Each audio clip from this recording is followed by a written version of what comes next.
Hey guys, तो आ चुका हूँ वर्ल्ड ऑफ इमॉर्टल के और एक ब्रांड न्यू एपिसोड के साथ। तो पिछले एपिसोड में हम लोगों ने देखा था कि शाओ चेन ने फेंग को मार दिया था। उसके बाद तो इस आइलैंड से बाहर भी गया था जहाँ पर कि लिंगर उसे मिला था। और फिर उससे पीछा छुड़ाने के बाद वो एक फॉरबिडन एरिया में गया था जहाँ पर कि उसके पीछे एक एंशिएंट बीस्ट पड़ा था। और फिर उससे बचते हुए वो बाहर आया था। और फिर उसने देखा था कि एक जहाज उस आइलैंड की तरफ आ रहा है और इसलिए वो ये सोच रहा था कि वो उस आइलैंड से बाहर निकलेगा उस जहाज की मदद से। तो इस एपिसोड के शुरुआत में हम लोग देखते हैं कि वो जहाज ड्रैगन आइलैंड के फॉरबिडन सी के अंदर से होते हुए आइलैंड की तरफ जा रहा था जबकि वहाँ पर तूफान आ रहा था। और फिर हम लोग देखते हैं कि जहाज का सारे चीज इधर से उधर और उधर से इधर आ रहा था और इसे देख के वो सब लोग घबरा रहा था। और फिर उसका यंग मास्टर उन लोगों को ऑर्डर देता है कि जाकर देखो कि यहाँ पर क्या हो रहा है। और फिर वो सब लोग अपने यंग मास्टर का ऑर्डर को मानते हुए नीचे की तरफ देख रहा था कि असल में यहाँ पर हो क्या रहा है। पर तभी वो लोग देखता है कि उस जहाज के चारों तरफ तो एक मॉन्स्टर घूम रहा है। पर तभी हम लोग देखते हैं कि वो बीस्ट अपने पूंछ की मदद से उस जहाज के ऊपर अटैक कर देता है। और फिर वो अपने एक ही अटैक में उस जहाज का दो टुकड़ों में बांट दिया था। और फिर हम लोग देखते हैं कि उस जहाज में आग लग गया था और वहाँ के सारे लोग तो सिर्फ अपनी जान को बचाने के पीछे लगा हुआ था। पर हम लोग देखते हैं कि उस यंग मास्टर के साथ जो लेडी था वो लेडी उस जहाज से नीचे गिर गया था और यंग मास्टर जाके उसके हाथ को पकड़ लिया था। पर हम लोग देखते हैं कि उस यंग मास्टर का हाथ धीरे धीरे छूट रहा था जहाँ पर कि वो बीस्ट भी उसे खाने के लिए नीचे की तरफ से आ रहा था। और फिर हम लोग देखते हैं कि यंग मास्टर के हाथ से वो लेडी छूट जाता है और फिर वो लेडी गिरते हुए सीधे उस बीस्ट के मुंह में चला गया था जहाँ पर कि यंग मास्टर भी इसी दौरान नीचे की तरफ गिर रहा था और इसे देख के कमांडर भी उसे बचा लिया था। और हम लोग देखते हैं कि इन्हीं सारी चीज को देख रहा होता है हमारा हीरो शाओ चेन, जो कि इसे देखकर कहने लगता है कि मेरा आखिरी उम्मीद भी यहाँ पर डूब गया।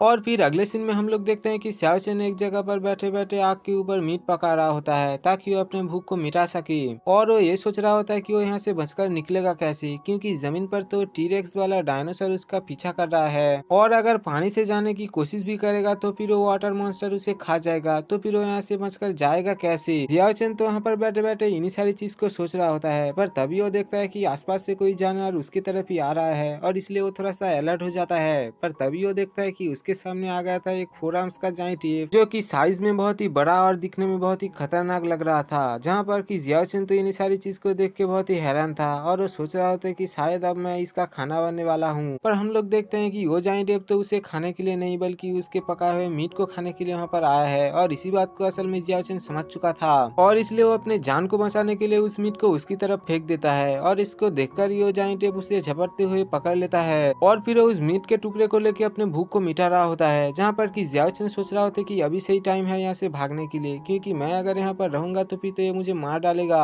और फिर ये कहते हुए वहाँ से भाग रहा होता है। पर तभी हम लोग देखते हैं कि एक हड्डी का टुकड़ा उसके सामने आके गिरता है, जो कि और कोई नहीं बल्कि वो 4 हाथों वाला जाइंट एप ही उसके तरफ थ्रो किया था।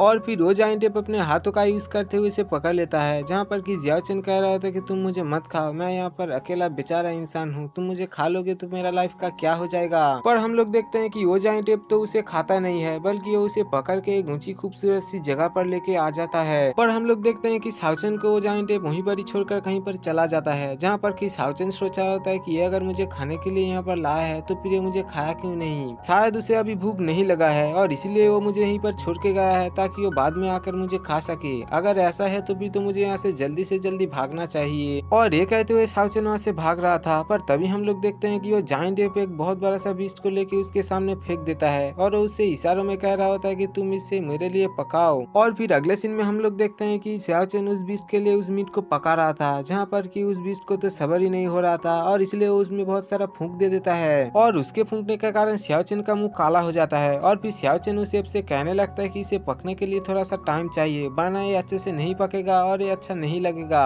और इसीलिए तुम्हें थोड़ा सा वेट करना चाहिए, और अगर तुम ऐसा नहीं करोगे तो फिर मैं तुम्हारे लिए इस मीट को नहीं पकाऊंगा। और फिर हम लोग देखते हैं कि उसके ऐसे बात से वो ये उदास हो गया था। और फिर अगले सीन में हम लोग देखते हैं कि वो दोनों एक साथ एक जगह पर बैठा हुआ है और फिर शाओ चेन कहने लगता है कि ये जगह बहुत ही ऊपर है, इसलिए ये जगह रहने के लिए एक परफेक्ट जगह है और ऊपर से यहाँ का स्पिरिचुअल एनर्जी बहुत ही प्योर और बहुत ज्यादा है और इसलिए मुझे लगता है कि पहले मुझे यहाँ पर अपने बॉडी को हील कर लेना चाहिए, उसके बाद मैं यहाँ पर कल्टीवेट करके अपने ब्रेक थ्रू भी कर लूंगा, उसके बाद मैं यहाँ से बाहर निकल पाऊंगा।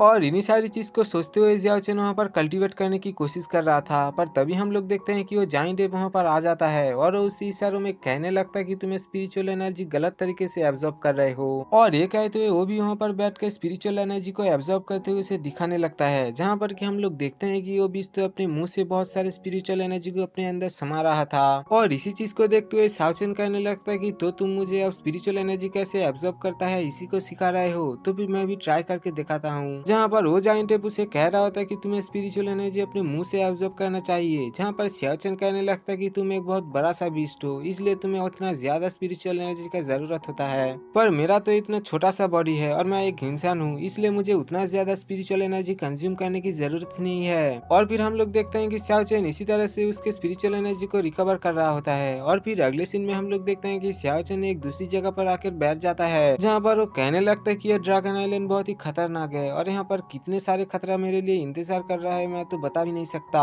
और ऊपर से वो लेडी भी मुझे मारने के लिए मेरे पीछे हाथ धो के पड़ा हुआ है और इसलिए पता नहीं कि मैं यहाँ पर सरवाइव कैसे करूंगा। और फिर ये कहते हुए वो लिंगर के मार्क्स को वहाँ पर फेंक देता है और वो सोच रहा होता है कि पहले मुझे यहाँ पर रुक के थोड़ा सा कल्टीवेशन कर लेना चाहिए ताकि मेरा लेवल इम्प्रूव हो जाए, उसके बाद मैं अपने आप को प्रोटेक्ट कर पाऊंगा और फिर मैं ह्यूमन वर्ल्ड में भी जा पाऊंगा। और दूसरी तरफ हम लोग देखते हैं कि लिंगर भी इसी आइलैंड के तरफ घूम रहा होता है, जहाँ पर कि उसे भी एक दोस्त मिल गया होता है जो कि और कोई नहीं बल्कि वो व्हाइट यूनिकॉर्न होता है। और फिर हम लोग देखते हैं कि लिंगर चलते चलते एक जंगल में आ गया था, जहाँ पर कि बहुत सारा बैट था। और फिर हम लोग देखते हैं कि वो सारे बैट वहाँ से उड़कर चला जाता है, जहाँ पर कि हम लोग देखते हैं कि सावचन उस एप के साथ बहुत सारे ट्रेनिंग कर रहा होता है और उसके साथ बहुत ही खुश था। और हम लोग देखते हैं कि इसी तरह से सावचन और लिंगर को भी मिल गया होता है इस जिमोटोलॉल में एक दोस्त, और वो दोनों अपने दोस्त के साथ यहाँ पर बहुत ही खुश था। और फिर अगले सीन में हम लोग देखते हैं कि सावचन जंगल में आया होता है फ्रूट को लेने के लिए और वो कह रहा होता है कि बहुत दिनों से हम लोग सिर्फ मीट को ही खा रहे हैं और इसलिए आज मैं बहुत सारे फ्रूट को लेकर जाऊंगा।